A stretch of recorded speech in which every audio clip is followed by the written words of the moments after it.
Assia, tu sais où on va toi aussi, ça y est. T'as reconnu? Assia adore jouer à la balançoire avec sa petite sœur, mais elle ne pourra jamais le faire comme les autres enfants. À 4 ans, la petite présente un retard physique et mental important. C'est la forme la plus lourde du handicap. Elle ne marche pas, elle ne tient pas assise, elle ne mange pas toute seule, elle s'alimente par sonde. Voilà. Et ça, c'est dû à un virus? Oui, c'est dû à l'infection SAMV durant la grossesse qui a stoppé l'évolution de son cerveau. Un simple virus. Laetitia a encore du mal à le réaliser. Elle, qui avait vécu une grossesse tout à fait paisible, sans problème particulier, jusqu'à l'échographie du 3e trimestre. Ils ont vu qu'Assia était plus petite que la norme, vraiment beaucoup plus petite et qu'elle avait une tête plus petite. De là, ils ont décidé de faire une IRM pour vérifier s'il y avait des soucis ou pas. Et c'est là qu'est ressorti les malformations cérébrales. La maman décide de garder Assia malgré les séquelles irréversibles.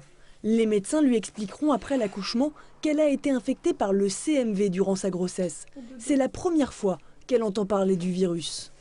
Je suis en colère, je dirais, parce que c'est pas qu'on est peu informé, c'est qu'on n'est pas du tout informé. On parle d'autres virus, la toxoplasmose par exemple, il faut faire attention, bien laver les fruits et légumes, faire attention aux poissons crus, bien cuire la viande, etc.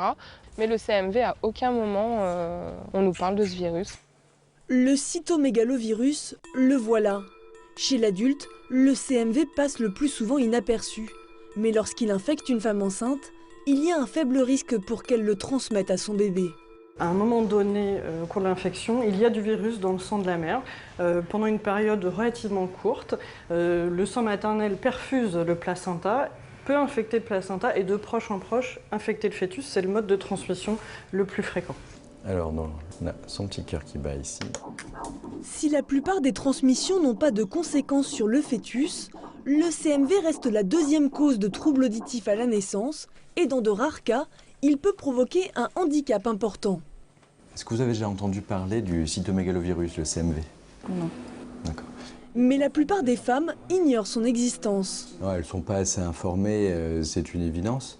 Malgré des recommandations qui existent déjà depuis longtemps, qui disaient qu'il fallait évoquer ce sujet avec les femmes enceintes, particulièrement celles qui sont à risque, qui sont en contact avec des enfants en bas âge. On sait que dans ce milieu-là, le virus est très répandu et nombreux sont les enfants qui sont en crèche qui excrètent du virus dans leur salive, dans les urines. Et c'est auprès de ces enfants-là que les mères se contaminent le plus souvent. La Haute Autorité de Santé recommande en effet aux médecins d'informer les femmes enceintes, mais elle ne préconise pas le dépistage systématique du CMV. Un élément essentiel quand on évalue l'intérêt de mettre en place un dépistage, c'est d'avoir une proposition à faire derrière. Donc une proposition de prise en charge, une proposition de thérapeutique. Dès lors qu'on n'a pas de médicaments autorisés dans cette indication et qui permettraient de prendre en charge les nourrissons et leurs mères, le dépistage a beaucoup moins d'intérêt, bien entendu.